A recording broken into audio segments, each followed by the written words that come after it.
Modern warfare is all about surprise.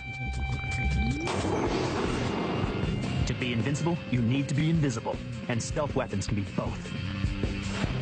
This is gonna be fun. The Predator has taken out Al-Qaeda members in covert operations. Now, I'm about to feel what it's like to be hunted by that assassin in the sky. I think it's time we put the Predator to the test. I get to play with the world's most powerful sniper rifle. It can take out an enemy from a distance of a mile away. I'm Richard Makowitz, and I spent 10 years as a Navy SEAL, and I'm digging into the ultra-secret world of stealth weapons, a world where you can take out your enemy and disappear in the blink of an eye.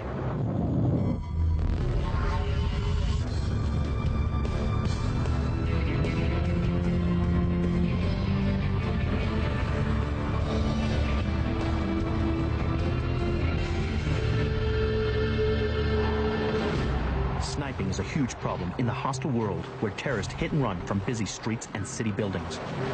It's especially bad in Iraq, where insurgents are well protected by thick concrete walls or reinforced armor. Attempting to take them out can put soldiers in extreme danger. So, how can a modern warrior fight back? With the state-of-the-art rifle that can outsnipe a sniper. The Barrett M107 rifle.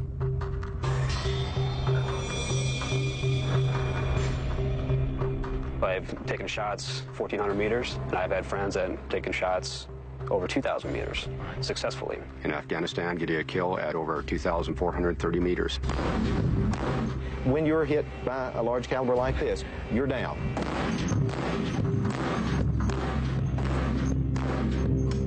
I'd like to introduce you to the Barrett 107 rifle. It can say hello to you at over 1.5 miles away. It's designed to take out lightly armored vehicles. There have even been confirmed reports of it cutting a man in half at over 1,400 meters. Today, I'm firing this high-powered sniper rifle to see the damage it can deliver. This is the heart of Tennessee, and I'm on my way to meet the designer of the rifle that gives the Scout Sniper an amazing new stealth capability. Ronnie Barrett invented this successful combat weapon for the U.S. Army, designing every part himself. I designed the rifle, I marketed the rifle, we mass-produced the rifle. So I didn't just design it and turn it over to someone else. I'm still here with it. There have only been about 4 men in the last 100 years that have designed guns that were fielded to U.S. troops, and I'm the 4th one. You'd have John Browning, Gene Stoner, John Garand, Ronnie Barrett. Barrett's inspiration stemmed from the limitations of the World War II Browning machine gun. The weight and recoil of the Browning made it impossible to shoot a heavy caliber bullet without being mounted on a vehicle or a turret. Now he's designed a portable weapon that can deliver this firepower from a sniper rifle. What makes the Barrett M107 so unique? The ability to be able to fire it at low recoil impulse allows the shooter to be able to continue sustained fire without him losing his ability to shoot well. So, how did he create a shoulder-fired weapon that wouldn't tear a soldier's arm clean off? By using a floating barrel, extra springs, and buffer parts in the body, he's managed to spread the recoil throughout the weapon. The biggest breakthrough was lowering recoil by almost 70%. He created a new dual-chamber muzzle brake. This arrow-shaped design redirects high-speed gun gas as the bullet exits the barrel, forcing the bullet forward and keeping the gun stable. The M107 was selected by the U.S. Army as one of the top 10 inventions of 2005 for the fight against the War on Terror. Major John Clearwater commanded 2 U.S. Special Forces units, and the Barrett undoubtedly proved itself to be the weapon of choice for his soldiers. The Barrett has had tremendous success with Army Special Forces teams in Somalia and Afghanistan and Iraq, where in all of those countries and all those areas of operation, it has taken out mortar crews, it's taken out heavy machine gun positions, and it's taken out light trucks at over 1 mile away, long before the enemy ever knew what was hitting them. This powerful new stealth rifle has turned the tables on insurgents. Now the hunter has become the hunted. It completely depletes their morale. It takes them down to the point where they never know where death might strike them from. It's probably one of the most cost-effective, efficient weapons on the battlefield, and certainly one of the most feared. The Barrett fires one of the biggest bullets in the world. They're normally fired from machine guns, but Barrett created a semi-automatic 50 caliber sniper rifle. Just imagine the fear that creates in the enemy. This is the .223 round. It is the standard round for most U.S. military rifles. This is the .308. It is the standard round for the AK-47. This is the 50 caliber round. This round, when fired from the Barrett M107, flies at 2,700 feet per second and can take out an armored personnel carrier. Trust me, you don't want to be in one of those when one of these is flying around. When you're hit by a large caliber like this, you're down. It is impressed upon the enemy that this is something you don't want to come up against. What we have been learning here in Afghanistan and Iraq, a lot of our targets are inside the city. So not only are we just having to look at a long-range target, but a target that may be barricaded in behind sandbags or behind brick walls, and the 50 caliber does a great job on those type of targets. To be an effective sniper on the battlefield, you really have to acquire targets very quickly, and you have to put effective rounds downrange. With the old-style sniper rifles, you used to have to pull the bolt all the way out, put a round in the chamber, and then put that bolt all the way back to fire another round. That could take anywhere between 15 to 20 seconds. Now, that's a long time when targets need to be hit. What's amazing about the Barrett is that it can actually deliver 10 rounds downrange in less than 10 seconds.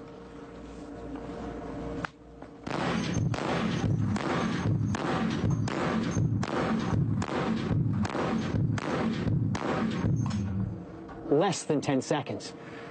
That's the last place you want to be. Coming up, I get my hands on the Barrett M107 rifle. And later, it once came close to taking out Osama bin Laden. I enter the silent world of the Predator, the assassin in the sky.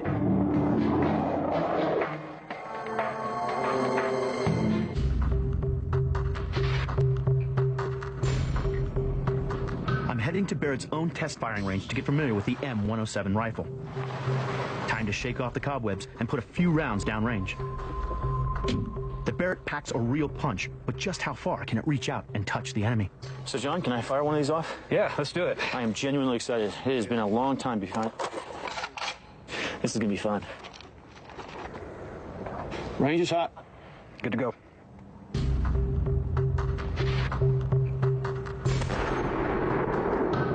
That's cool. That was pretty good shooting. Not as good as you there, buddy.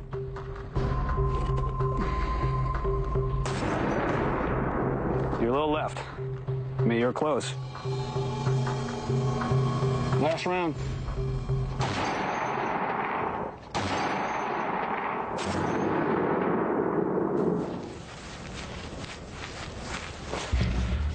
All right. The 2 rounds here? No.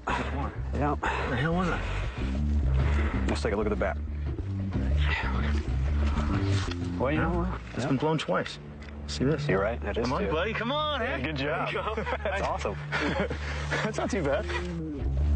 One of the things that surprised the heck out of me is there's no kick on that thing. Yeah. I shoot a bolt, man. I shoot just 3 or 4 of those things. I'm feeling like Yeah, someone's you just wanna go punching home. me in the shoulder the whole day, you know? Yeah. By the time you shot 20 rounds, you're like, oh, man, I want to go home. I'm done. So this thing, I didn't even feel it. So, the rifle handles really well in the test range, but its inventor says it's capable of so much more. I'm heading to the wide open spaces of a private shooting range in New Mexico where I can wreak as much havoc as I want. Can this sinister rifle really work at long distances? A Canadian sniper team engaged a Taliban position and took out machine gunners and hit one Taliban rifleman at 2,430 meters away. It's an amazing shot, an amazing distance, and he punched through tin that the rifleman was hiding behind to kill the man. We've got a soldier standing out there beside a Humvee. He's at about 300 meters, which is a typical range for most infantry rifles. All right, Scott, go ahead and push it back out to 1,000 meters. He's out at a little over a half a mile. That is an ideal killing range for a typical sniper weapon of the 7.62 class.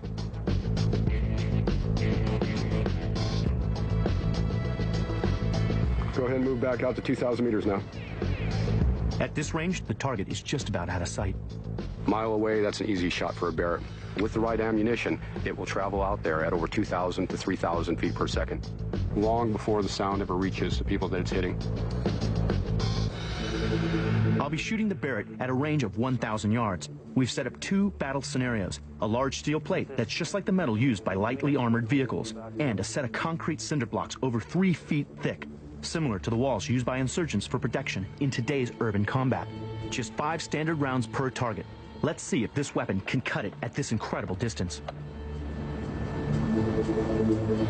With bullets traveling 2,700 feet per second, nearly 3 times the speed of sound, the enemy is down well before he even hears the bang.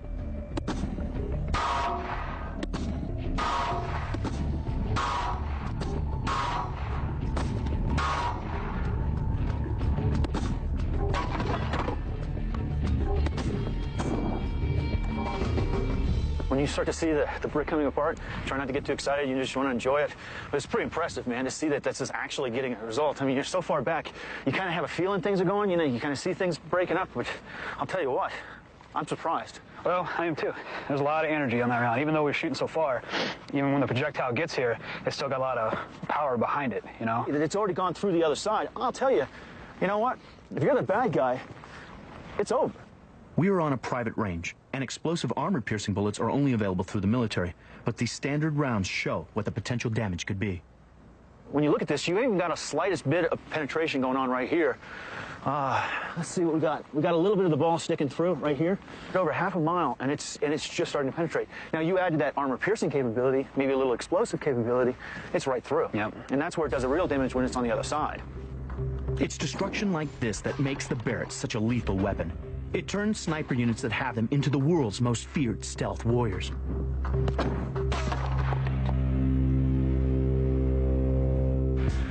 Coming up next, I hitch a ride in the world's most invisible submarine. And later, the assassin in the sky that can go halfway across the world and take out the enemy and return home without anyone knowing it's ever been there. For over a century, the warrior at sea has faced one terror greater than any other. Lurking deep beneath the waves, ready to strike without warning, meet the original stealth weapon, the submarine. In Germany, one name is associated with undersea warfare more than any other in the world, the U-boat. And here in Eckernford, on the edge of the Baltic Sea, I'm on my way to board the very first of a brand new class of U-boat, a design that pushes the concept of stealth to the absolute maximum.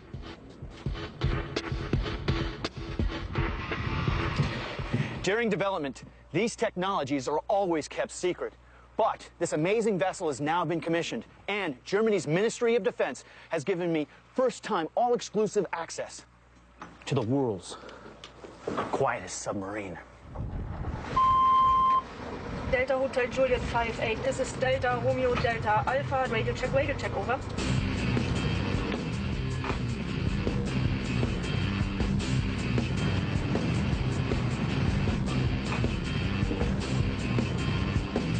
The submarine gives you a lot of extra options which no other platform, in my view, can provide. More than 3 times the size of its predecessor, this undersea assassin massively outperforms the range and diving depth of the Type 206 it will replace without sacrificing the ability to maneuver in the shallow coastal waters. This ship is able to move like a dolphin.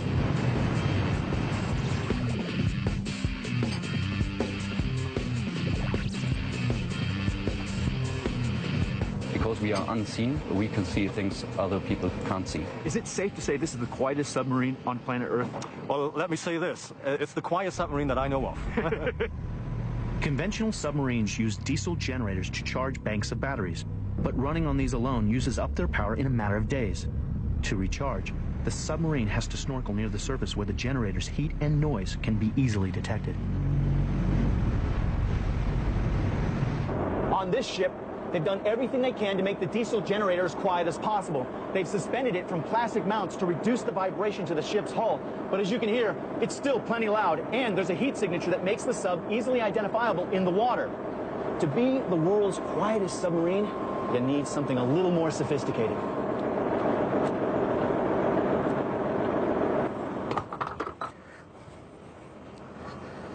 This may not look like much, but behind these panels are the hydrogen-oxygen fuel cells that give the U-212 its unique stealth capability.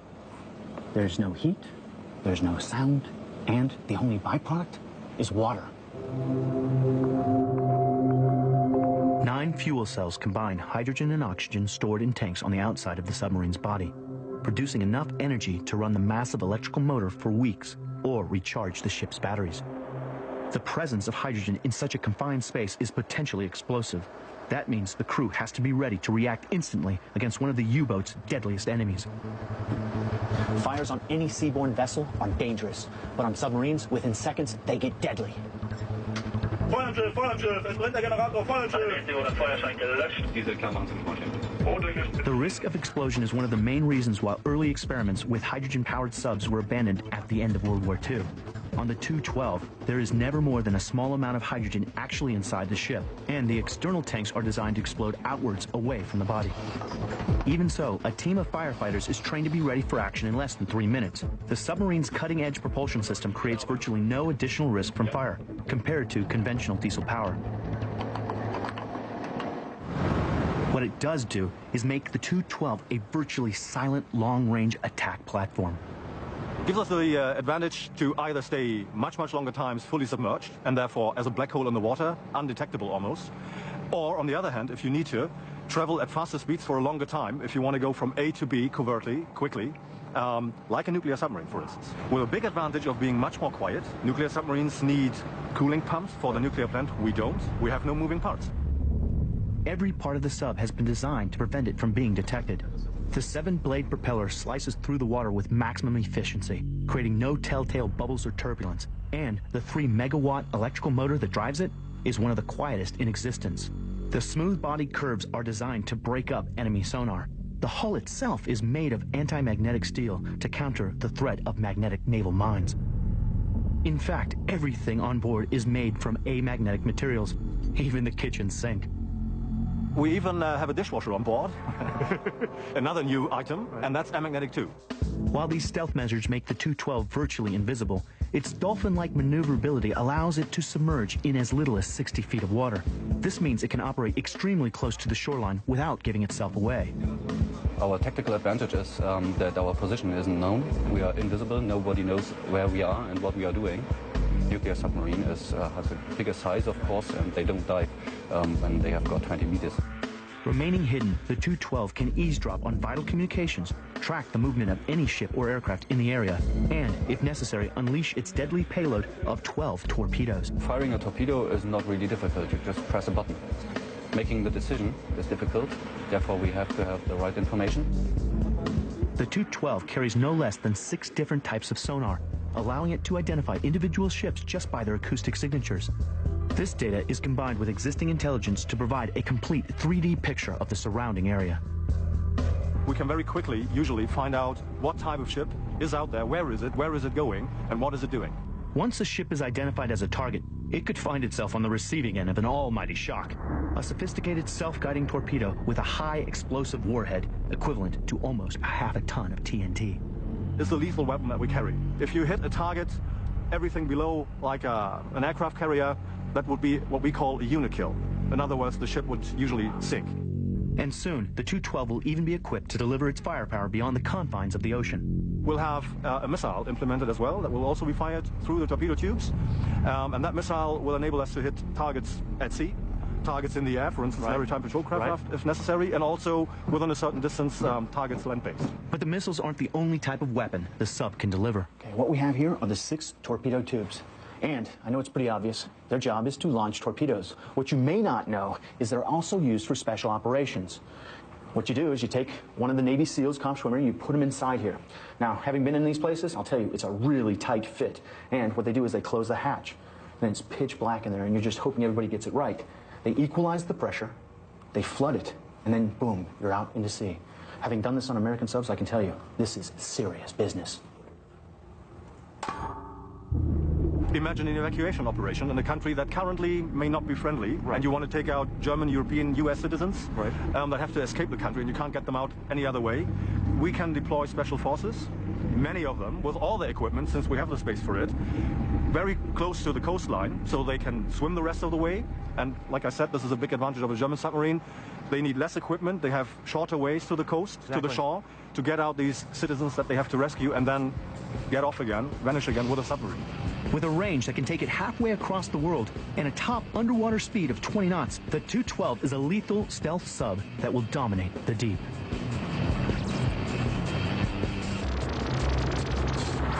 Next, It's a plane that has no pilots, can take out terrorists on the other side of the world. Meet the Predator.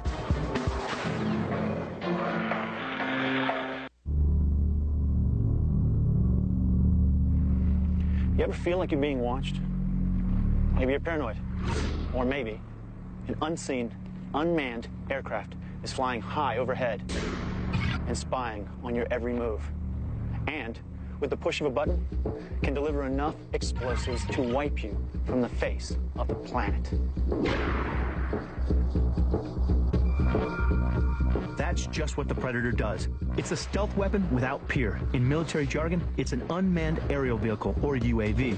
Originally designed for spy missions, UAVs can now seek and destroy their targets, while the pilots stay safely on the ground hundreds or even thousands of miles away.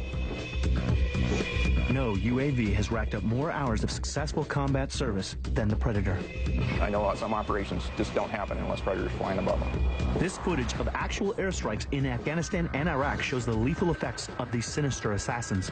Even in densely populated urban areas, they can pinpoint targets as small as a single vehicle. The enemy doesn't know when the next shot is coming. They don't even know when the first shot is coming. Once you're on our screen, you're not going anywhere. The Predator is reported to have taken out Al-Qaeda's second and third in command in separate operations in Pakistan. To get a closer look at this hunter-killer in the sky, I'm on my way to an isolated airfield in the Mojave Desert east of Los Angeles. I'm out here under a clear blue sky, in the middle of nowhere, miles from anything, with nothing but heat, rocks, and rattlers to keep me company. And yet I have this eerie, unsettling feeling that the people I'm supposed to meet are watching me right now.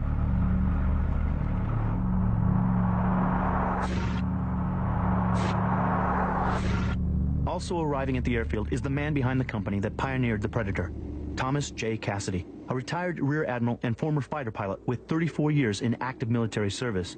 Now in his 70s, Tom still insists on piloting the company plane himself. It was his maverick leadership style that pushed the system from prototype to practical weapon in just 6 months. A lot of the fellows that got pulled out of F-15s and C-130s to fly these things were not thrilled about it. But once they started shooting and seeing what these airplanes can do, they got pretty enthused about it. UAVs already existed. Why the Predator? What makes the Predator so special? Well, when we first got in this business, there were UAVs. The government had spent quite a bit of money on them. And most of them were small model airplane type systems. These airplanes really were tethered to this line of sight data link that was only good for about 150 miles. So what we wanted to do was make real airplanes out of them. There isn't anything that isn't needed. It's so streamlined. It's so clean. It's like a work of art to me. Yeah. This one carries 4,000 pounds of fuel. The wings are full of fuel. The fuselage is full. It flies over 30 hours, goes over 50,000 feet, and will carry 3,000 pounds of weapons.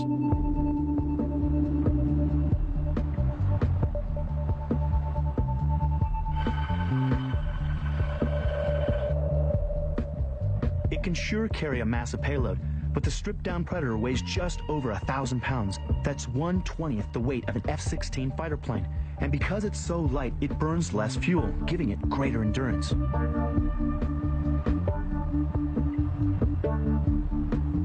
You don't need an F-16 flying around the periphery of a country when you can put these things up. You go up and you dwell, and you throttle back, and you spend a lot of time at low speed, just endurance. It's an in-atmosphere satellite. The original Predator A was intended for spy missions only, but equipping it with Hellfire missiles proved so successful that a whole new generation of aircraft was born. The larger Predator B flies higher, further, and longer, and carries a weapons payload of up to 3,000 pounds. Their small size, low speed, and high altitude make them virtually impossible to see or hear from the ground. Their carbon composite body makes them almost invisible to radar. Predator A operating at 15 to 20,000 foot altitude, very hard to see. I mean, if you don't know it's there, if somebody didn't tell you it was there, you won't see it. Predator B, its best cruise area is above 30,000 feet. You don't see it either. What happens if you lose a satellite signal with the aircraft? Well, you can pre-program your what we call emergency mission. So if you lose your link with the airplane, it will automatically come home, basically. So you can wait 5, 6, 7, 8 hours later, and it shows up at your airport, and you grab it line of sight and land it. And just because the Predator can't be seen from the ground, don't think it can't see you. What really gives the Predator its edge is its amazing combination of sensors and firepower. This unique versatility is what makes it the deadly spy in the sky that it truly is. Inside the cutaway here is where the radar, the Lynx SAR GMTI radar sits. The radar is all weather, it can penetrate through clouds, can see at night, and the way that we use the radar is it sees broad area, long distances, and we use that for detection and location of potential targets or surveillance. And you can fly over an area, come back the next day, maybe where drug runners are running through, fly that area again, and it'll overlay the two images and tell you if there's footprints on the ground. Are you serious? So you can tell if anybody's walked through that area in the last 24 hours. Underneath the Predator is the combined optical and infrared sensor. 360 degrees of high-precision camera power for pinpoint accuracy. We would use that to identify a point of interest on the ground that the radar has previously identified. But where it really helps you is with vehicles. You can tell a tank from a truck. You can see if there's people in the back of the truck, and you can see if they're carrying weapons. And information can be fed anywhere, even to the White House. The streaming video, it can be distributed any place. It can be on the President's desk or the Secretary of Defense's desk on a TV screen. It can be delivered to a small little television receiver, to a special ops guy riding a horse through Afghanistan. It's amazing. It can go any place. When the decision was made to put weapons on the spy plane, the Predator blossomed into a sinister assassin in the sky. Before, the Predator had the missiles on it when they would locate targets, and then they have to wait for a manned airplane to come in and shoot the target. Once the Predator had missiles on it, then a lot less targets got away because you could see it, get clearance to shoot and shoot.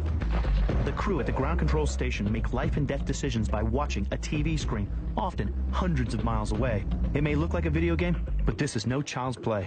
Now, when you're on a strike mission, there's no game feeling to it. You know what I mean? It might be casualties down there. It's one shot. You may have one shot, one kill for this thing to take care of the situation. So you definitely tense up. You see the mood comes a lot more serious. Everyone's focused. There's no joking around, no banter. Only mission-specific information is getting related at that time. Even though you might be 1,000 miles away, you feel like you have a hand in the fight that's going on right then and there. When we first deployed to the Balkans, I was in a ground station one day, and a Predator pilot was being shot at. The airplane was being shot at. The pilot was hundreds of miles away. But every time the black puff went off, he ducked. And he was like 800 miles away from the black puff. There is definitely a psychological advantage of having the Predator in a field of battle, isn't there? Oh, it's a big advantage. That level of fear that you put into them to let them know that at any time, you know what I mean, you can be right on top of that target, stay on top of that target for as much as possible. It has to probably drive them crazy to not know exactly what's going on. Coming up, to find out what it's like to be tracked by an unseen assassin, I've agreed to play cat and mouse with the Predator. It's the hunter, and I'm the prey.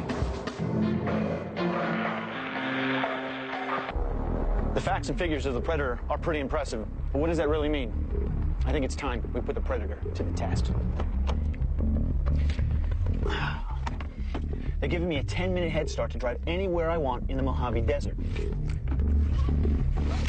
Now, all they've got to do is find me.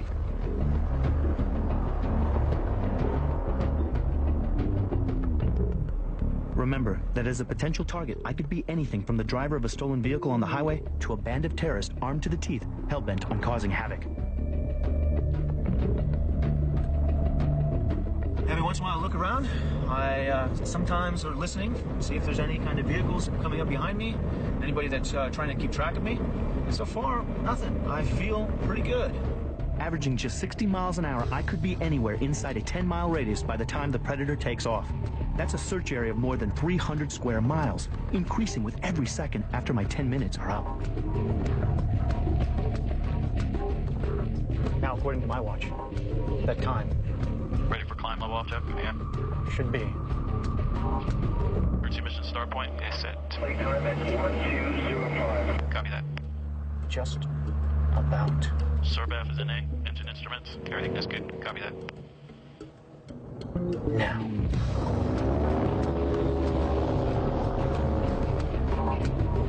Cyclops, Lynx. Lynx is Cyclops. We are airborne. We have you locked through us. Within minutes, the Predator easily climbs to an altitude of around 10,000 feet, well below its maximum operational height, but enough to make sure it can't be seen or heard from the ground. If I was a bad guy, death could come in an instant and I'd be completely unaware. Just like in a real-life operation, this Predator provides support to a ground-based attack force. Waiting patiently out in the desert for further instructions is the intercept vehicle, codenamed the Hammer. This is Hammer, go ahead. Hey, Hammer, Cyclops, the suspicious Back at the ground control station, the crew now have me within their sights. The onboard video camera gives them a predator's eye view of the terrain below. The radar can then scan a large area and easily pinpoint a moving target, like my vehicle.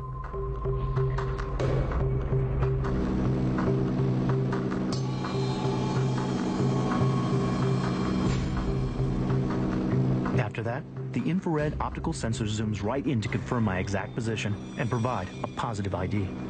Roger, it's 343613.35, 1173541.71. We have positively ID'd the vehicle as a black SUV. We don't see any other vehicles on the lake bed right now. The images are so up close and personal that you might think the predator was right on top of me. What's incredible is that these pictures are coming from a distance of almost 5 miles away. We have a visual on that black SUV. Copy. The Hammer's got a visual on the black SUV. I'm still completely unaware I've even been spotted. Probably come right 30 degrees for intercept. Turning right 30 degrees. Confirming he's right 2 o'clock. Roger that, we have him in sight. Proceeding. If this predator was fitted with a couple of Hellfire missiles, I'd be toast right now. Lucky for me, the Hammer's instructions are simply to intercept and detain me for questioning. Good intercept, good intercept. Roger, we have the suspect. Copy. Your position.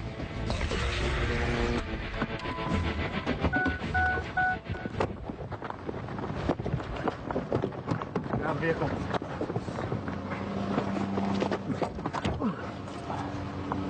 All right, well, I guess I am captured. Can we get out of character here? No problem. Awesome. Okay. How much time did it take a predator to pick me up? From the start of the search to a positive ID of the vehicle was approximately 20 to 30 seconds. And I'm quite blessed, aren't I? Oh, yes. He didn't have the Hellfire missiles to rain down. Yeah, exactly. Next, if you think the predator was scary, just wait until the sky is swarming with hundreds of its kid brothers, the Dominators.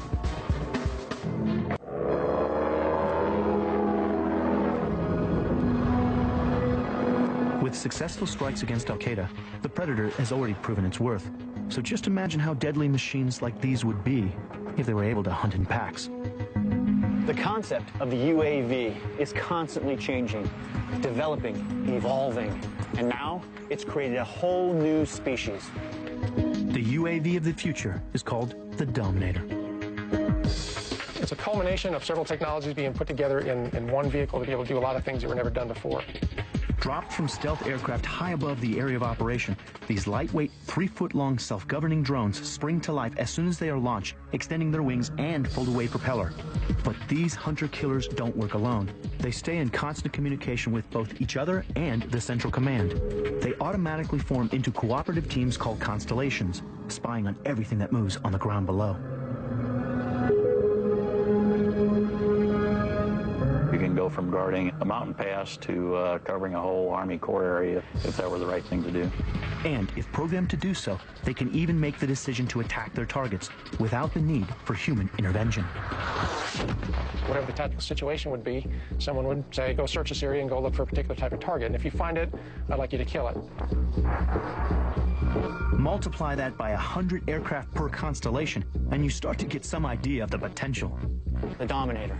It's only 3 feet long, weighs 100 pounds, it's cheap and disposable, and yet this small, lightweight aircraft represents a whole new concept in warfare.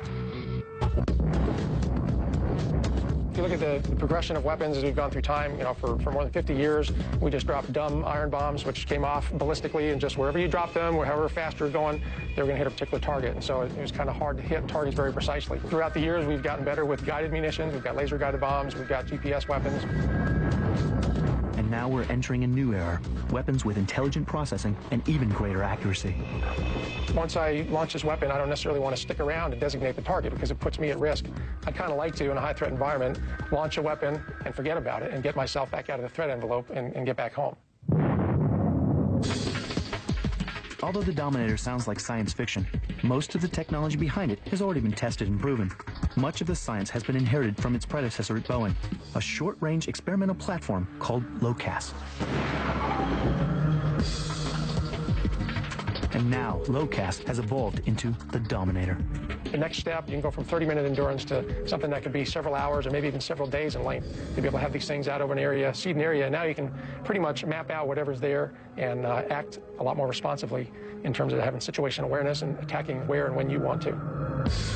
The individual Dominators quickly establish a network which allows them to share information about the battlefield below, so they don't all hit the same target. We've had some problems years ago in that some of our future weapon concepts attacked a target well. Subsequent target attacks would often kill a target that's already been struck. The Dominators intended to be much, much smaller and smarter. The way the cooperative swarming scenario works is that the Dominator that is, say, closest to that target that has been identified would attack that target. And then once it's attacked, it would pass that information to the other Dominators that, in fact, that target has been attacked and killed. To attack and destroy its targets, each Dominator is armed with a total of 3 explosive warheads. And, if all else fails, there's the ultimate solution. It still has some kill capability with the weapon itself, to be able to kamikaze into something. It may be a few years away, but make no mistake, the Dominator is coming. And when it does, it'll provide a new kind of stealth support, even for the smallest of units. Is the enemy going to see it? Well, you know, because they're small, they're very difficult to pick up.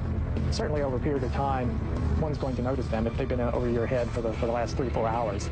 But the fact that we have so many numbers of them over the battle space, that even if we lost several of them, it doesn't really impede the overall function of the Dominators within the battle space.